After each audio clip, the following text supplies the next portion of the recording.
Alright, I finally finished my Durga.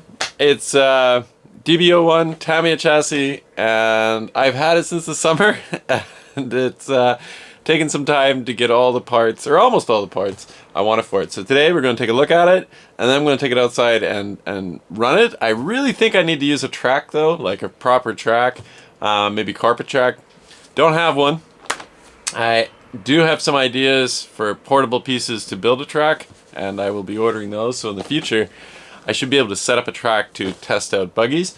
But today we're just going to take a look at my DB-01 Durga creation and take it outside, run it, review it. So stick around.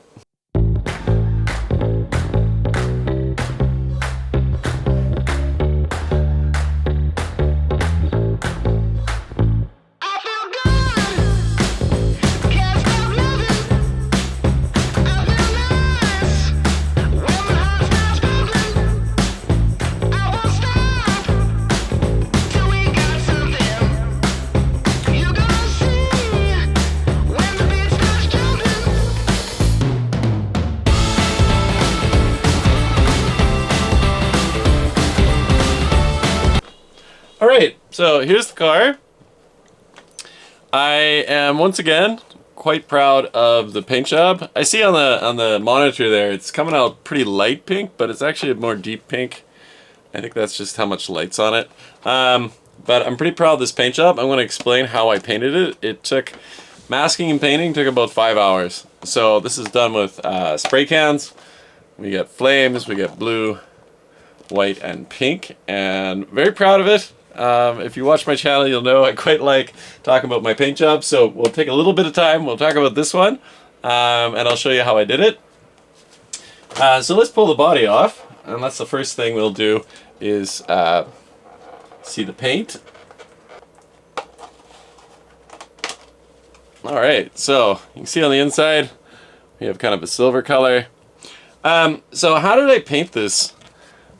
I must say, beautiful flame design. I used these. And these are for painting Gundam. It's from Japan. It's Hayo parts. And these are the large ones. So what these are masking sheets. And the pieces that peel off, as you can see, are these little shapes. So how these work is you just put them together and you end up with a flame when you peel it. So here's a little insert explaining how these work. You put down one, you put down another over it, and then you put a bunch together and you end up in the end with some flames. So kind of cool. They give some advice and some different color combinations. So really, really neat. How to make flames, and I didn't do this, but how to make pieces flow up. So if you are into painting Gundam, or you're into painting RC cars, this is a very interesting design. So how I did this is I started with the window, masked my window because I wanted a see-through clear window, and then masked the parts to build the flames, front and back, then covered the back with masking, then covered the front with masking, except for the white. And I started with white, and then I did silver backing, and then I peeled, and I did blue, and then I did white, and then I did silver, then I peeled and I did pink, and then I did white, and then I did silver, and then I silvered everything until I kind of ran out of silver. There could be more silver, but in the end it actually turned out quite nice. I'm very proud of that. For the wing, I kept the plastic foil on the outside, and I masked to create my flames, did them in pink, and then I taped over everything and I painted the outside white. So the flames are on the inside and the outside is painted white, and it comes out quite nice, and it kind of matches up that this color continues. So that's all I'm going to rant about paint. I do like how it looks. Now, as for the car, as I said, I have this since the summer. I got it for, I don't know, a couple $100, new in box. I wanted to build it, and this was like a kind of like a TRF car and this was the cheap version they'd sell to consumers for a couple $100s. The chassis is quite nice. It is like carbon infused chassis. It's very, very stiff. Very, very nice stuff. But there was parts I wanted, and this is where things took a long time. So it comes with ball diffs, and I wanted gear diffs. So I got gear diffs, I got the CVD joints front and back, and so gear diffs front and back, CVD joints front and back. And if you can see it there, I got the aluminum mounts for the suspension. The aluminum suspension mounts front and back, because the plastic ones they could pull out. So aluminum is much nicer. And then the real hard part to find was a slipper clutch. So these kits don't come with a slipper clutch, and I'm running a 10.5 brushless, so I wanted to have a slipper. I didn't want to destroy belts or anything. I wanted a slipper in there. That took a while. It cost me over $100 US when I found one. Another thing I wanted was the carbon shock towers. Not because these shock towers are no good. These shock towers are actually quite stiff. It's just for the look. I wanted the carbon for the look.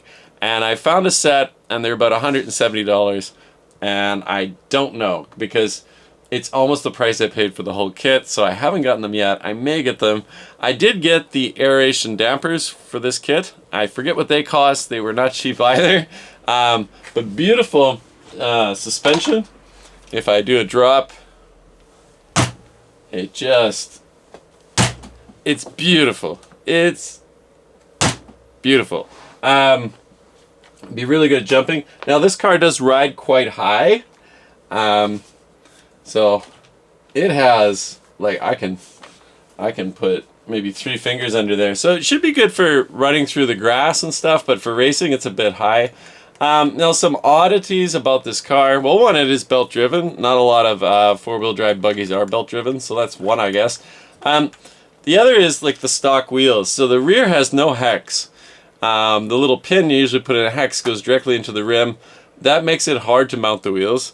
The front has an extremely thin hex made of steel, and also hard to mount the wheels. So the wheels are a bit difficult to mount.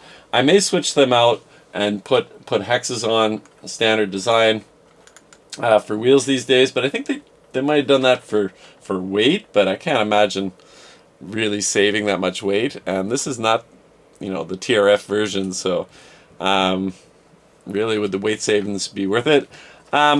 I'd like to get an aluminum steering rack and maybe aluminum front steering cups. Maybe, if I can find them. I can probably get the front cups for about $100. So what we're gonna run into here is like $1,000 Tamiya if you source all those upgrades now. So I think I'm done. Maybe the carbon towers. It looks quite nice. When I started building it and I looked at the chassis, I thought it was ugly, to be honest. I thought it was an ugly chassis, but now that it's all together, it does look quite nice. It is big, very wide at the front, very modern. I think this would be capable, be a capable race car if I took it to a race today. I don't think the new ones are that much farther ahead, and that belt drive I imagine is going to be really smooth, but I don't know that yet because I haven't taken it outside and driven it. So that's what we got to do. We're going to take it outside. We're going to do a little bit of bashing. I'll try not to destroy my paint, which I tend to do, and see how this car looks and performs in the sun. So it's a nice sunny day, and should be good footage. So hopefully you enjoy it. Let's head outside. All right, we got the dog. He loves RC cars, right, Riddick? I gotta turn this on. I gotta open it.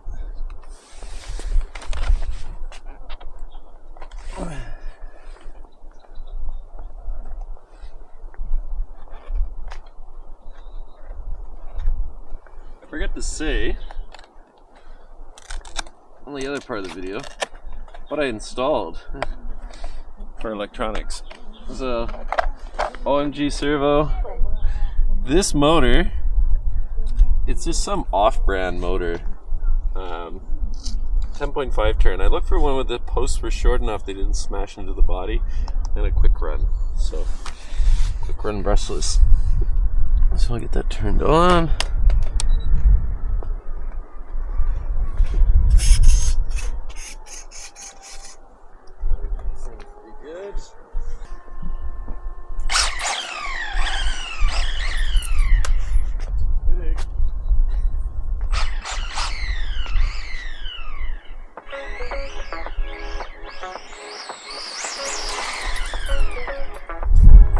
see.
That loud squeal.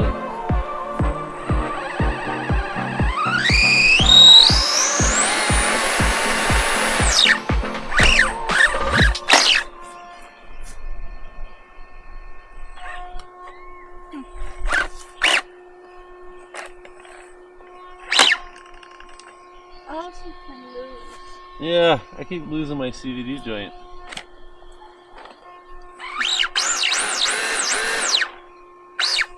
Three-wheel drive. Front-wheel drive. I don't know what does that.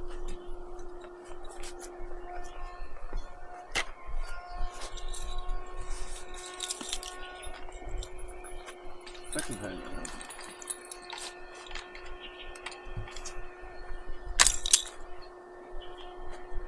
CVD falls out.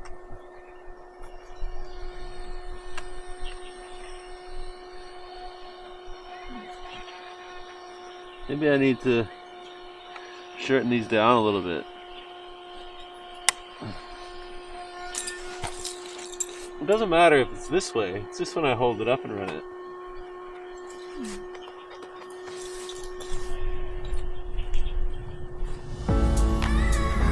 Just when I hold it up.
Yep. Oh, we keep losing that CVD joint. I guess no donuts.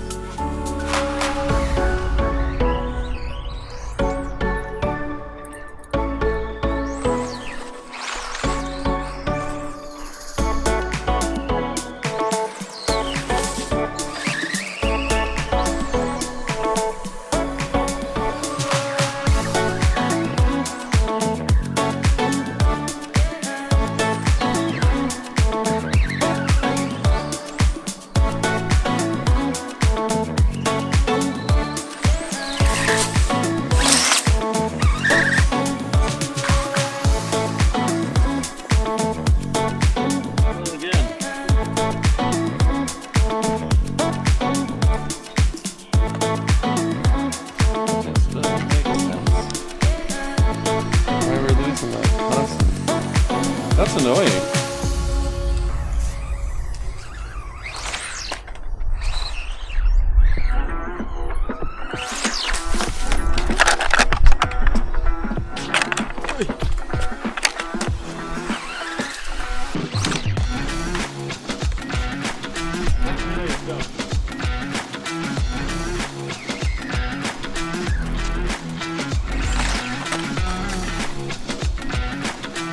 Not a very good jump.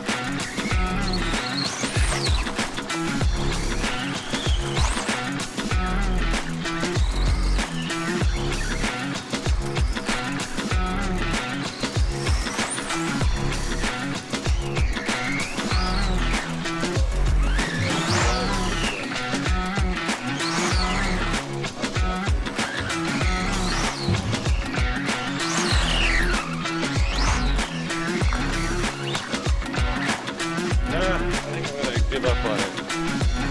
Can't drive it very long. I lose that. All right. So good initial run. I'm impressed with this car. Admittedly, I don't have a lot of like race buggies or any race buggies, so compared to things like the Thunder Dragon, this is a million times better driving car, and also fun. Thunder Dragon is really fun. So my CVD kept coming out on this side only, and you can see it's really short. It's really short, and it'll pop out when there's a little flex. There's not much flex in these, but a little flex and it comes out. So I think I gotta shim the diff a bit, try to get these cups out a bit farther. That may help. Or shorten these tie rod ends and tilt the back wheels in a little bit at the top, and that should keep it in, so a couple millimeters. You hear in the video it is running quite loud, and I don't know if that's how loud it should run, like the transmission. When I felt these screws, these go into where the transmission, the spurs house. These are really hot, and the motor was super hot. I might have the gear mesh a little too tight, so I'm going to check the gear mesh. I might put thicker diff fluid. It's pretty light, so I forget what weight I put in, but I might put thicker in. The front seems all right. So as far as driving, it is really fun to drive. You can throw it around. It's kind of amazing how it goes up and over curbs. That's because of that huge ride height. So for initial feeling, this feels like a race car, 100%. It feels like I should be taken to a track. So in a couple of weeks, I should have some ramps, and we can make a track here at the compound I live in. That'll be cool, and we'll have some jumps in it. But yeah, this thing really is bred for maybe a carpet track. Turns nice, quick cornering. Really impressed with how good the turning radius is. These shocks are amazing. The suspension is amazing. Really impressed with that. I love this car. This is a great vehicle. It only took me like 6 months to start and finish. If you can get your hands on a DB-01, maybe the Durga, you probably should. But be aware, you'll want to do upgrades. Definitely the suspension, definitely the slipper clutch. You'll want to upgrade those things, and you probably want to upgrade the shocks, and that's going to cost you more than your kit costs. So it is a bit expensive to run these days. Tamiya should probably re this. We get a lot of old classic ones that everyone likes to see, but pretty soon this will be a classic as well. And if they re-released it, at least we'd get parts, because parts would be good to get. Might film this in another video. Might put it head-to-head against my DF-03 MS, which I have never filmed, and it'd be kind of cool. Similar era, 4-wheel drive Tamiya cars, and see how they perform. So stay tuned for that. We'll have the Relarlo out for a speed run one of these days, and yeah, I got some other things coming along too. So stay tuned, tune in. Try to get a video up every week, and sometimes I do that and sometimes I don't, but recently we've been getting a video every week, which is good. It's good stuff. Yeah, we're almost at 800 subscribers. I think we have 100 videos, maybe 101. So really, really great. So thanks for everyone that's subscribed, and if you are subscribed, ask your friends to subscribe too. Once we hit 1,000, I hopefully will make like the $14 a month. That's my goal for this channel. 14 bucks a month. Help me make it happen. Thank you ever so much. Peace. See ya. Ciao. Bye-bye. Say goodbye, Riddick.